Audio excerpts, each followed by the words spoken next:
വൈകുന്നേരത്തെ ചായയോടൊപ്പം എല്ലാവരും ഇഷ്ടപ്പെടുന്ന രുചികരമായ ഒരു മുളക് ബജി തയ്യാറാക്കിയല്ലോ.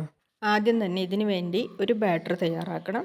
1 കപ്പ് കടലമാവ്, 1/4 കപ്പ് അരിപ്പൊടി, 1/2 ടീസ്പൂൺ മഞ്ഞൾപ്പൊടി, 3/4 ടീസ്പൂൺ മുളക് പൊടി, 1/2 ടീസ്പൂൺ കായപ്പൊടി, ആവശ്യത്തിന് ഉപ്പ്.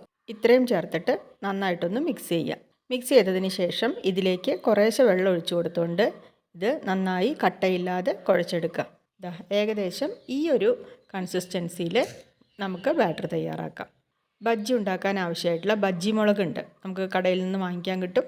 ആ ബജ്ജി മുളക് വാങ്ങി അത് നന്നായി കഴുകി വൃത്തിയാക്കിയതിന് ശേഷം ഓരോ മുളകും ഇങ്ങനെ നടു കീറിയെടുക്കണം. നടു കീറിയിട്ട് ഇങ്ങനെ രണ്ടായി കീറിയെടുക്കുകയല്ല, മുളകിൻ്റെ ഒരു ഭാഗം മാത്രം ഇങ്ങനെ നന്നായിട്ടൊന്ന് കീറിയെടുക്കുക. അതിനുള്ളിലേക്ക് മസാല പിടിക്കാൻ വേണ്ടിയിട്ടാണ് കേട്ടോ ഇങ്ങനെ ചെയ്യുന്നത്. ഇനി ഒരു ചീഞ്ചട്ടി അടുപ്പത്ത് വെച്ച് അതിലേക്ക് ആവശ്യത്തിന് ഉള്ള സൺഫ്ലവർ ഓയിൽ ഒഴിച്ചു കൊടുക്കാം.